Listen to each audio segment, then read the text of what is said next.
गोपालगंज में शिव मंदिर के केयरटेकर मनोज शाह की हत्याकांड का खुलासा पुलिस ने कर दिया है। पुलिस ने हत्याकांड में शामिल 3 अपराधियों को गिरफ्तार कर लिया है।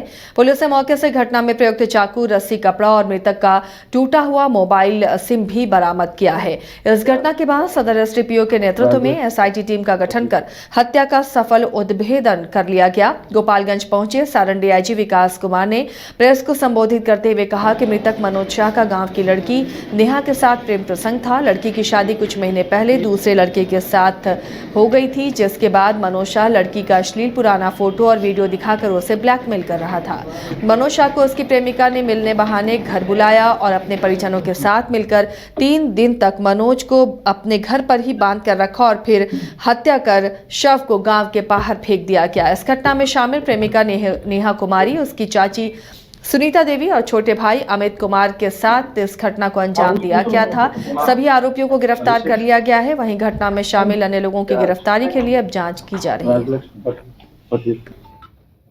मनोज कुमार शाह की हत्या नृशंस तरीके से कर दी गई थी, जिसमें उनका आंख भी निकाल लिया गया था। इस संबंध में मांझागढ़ थाना में प्राथमिकी दर्ज कर सभी बिंदुओं पर अनुसंधान प्रारंभ किया गया।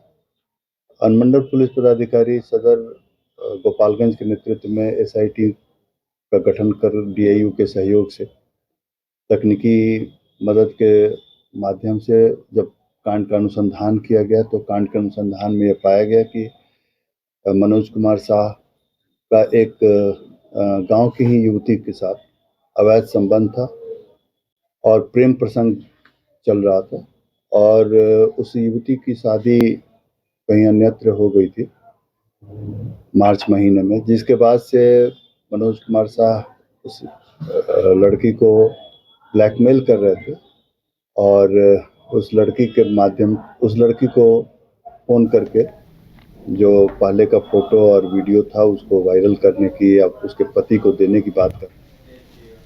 नालंदा जिले के सिलाव थाना क्षेत्र के आरएमपी डॉक्टर की अगवा कर हत्या कर दी गई थी, जिसमें शामिल नर्स सहित 5 अपराधियों को गिरफ्तार कर लिया गया है। डॉक्टर को सिलाव बाईपास पर अगवा कर गला दबाकर हत्या कर दी गई थी और साक्ष्य छुपाने के लिए शव को चंडी थाना क्षेत्र में छुपा दिया गया था। डीएसपी राजगीर प्रदीप कुमार के नेतृत्व में टीम गठित कर मामले का उद्भेदन किया गया।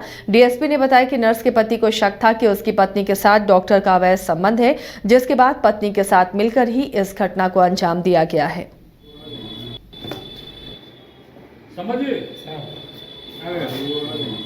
आज सब लोग थाना में 15/12/2023 को तबस्सुम खातून पति अनवर हुसैन ग्राम हैदरगंज कड़ा थाना सिलाव के द्वारा एक आवेदन दिया गया था।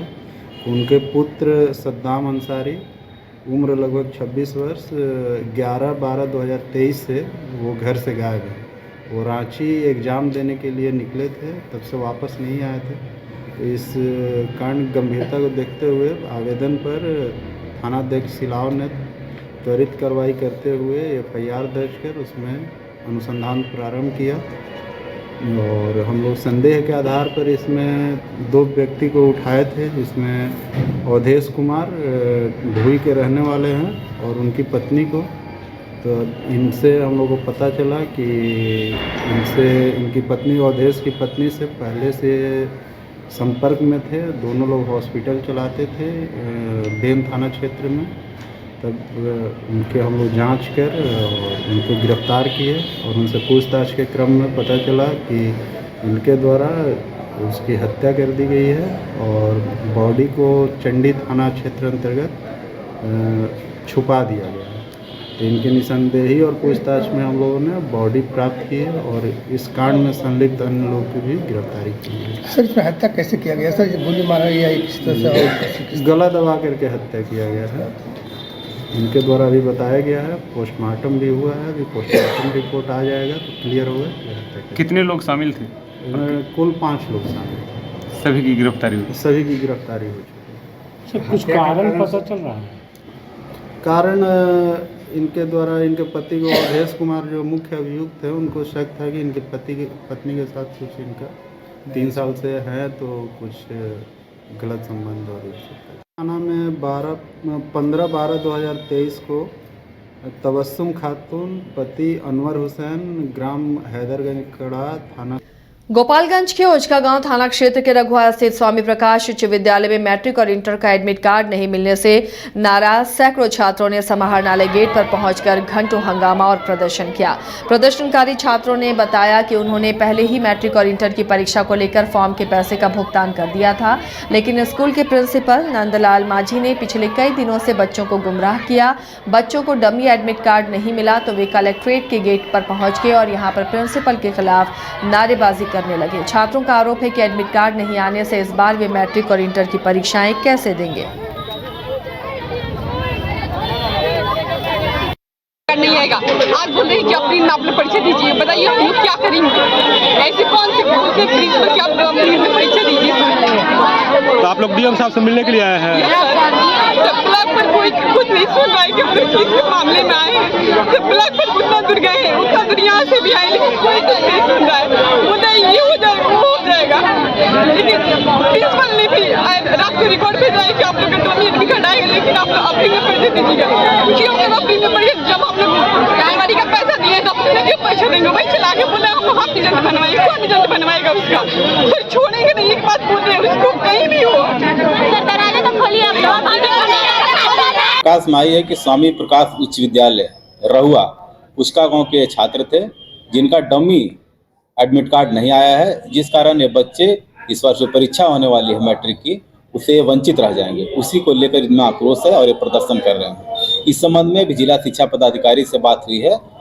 इससे यह बात सामने आया है कि इसमें पूरी गलती संबंधित प्रधानाचार्य की है और संबंधित प्रधानाचार्य पे कार्रवाई हो रही है। और जैसा कि जिला शिक्षा पदाधिकारी ने बताया है कि उनके निलंबन के लिए फाइल बढ़ गया है और वे शीघ्र ही निलंबित हो जाएंगे। दूसरा, एक 3-मैन कमेटी भी गठित कर दिया गया है ताकि हेडमास्टर पर अग्रेतर कार्रवाई की जा सके। उनके परीक्षा के लिए क्या होगा? परीक्षा के लिए जिला शिक्षा पदाधिकारी के द्वारा बताया गया कि जो स्पेशल एग्जाम कंडक्ट किया जाता है उस स्पेशल एग्जाम में बच्चे भाग लेंगे और परीक्षा में सम्मिलित होंगे। 2022 में बोधगया में हुई मूर्ति तस्करी मामले में 5 आरोपियों को सजा सुनाई गई है। सभी को 5 साल की सजा सुनाई गई, जबकि 1.5 लाख रुपए जुर्माना भी लगाया गया है। गया सिविल कोर्ट में एडीजे 3 रंजीत कुमार की अदालत ने यह फैसला सुनाया है। इसकी जानकारी एपीपी राजीव नारायण ने दी। यह मामला 26 फरवरी 2022 के बोधगया थाना क्षेत्र का है, जहां मस्तपुरा गांव में घूंघट चौधरी के घर पर छापेमारी की गई थी, जहां से बहुमूल्य मूर्तियों की अवैध खरीद बिक्री की जा रही थी। इसी सूचना पर बोधगया थाना की पुलिस पहुंची और 3 बोरे में रखे बेशकीमती मूर्तियां और स्तूप बरामद किया।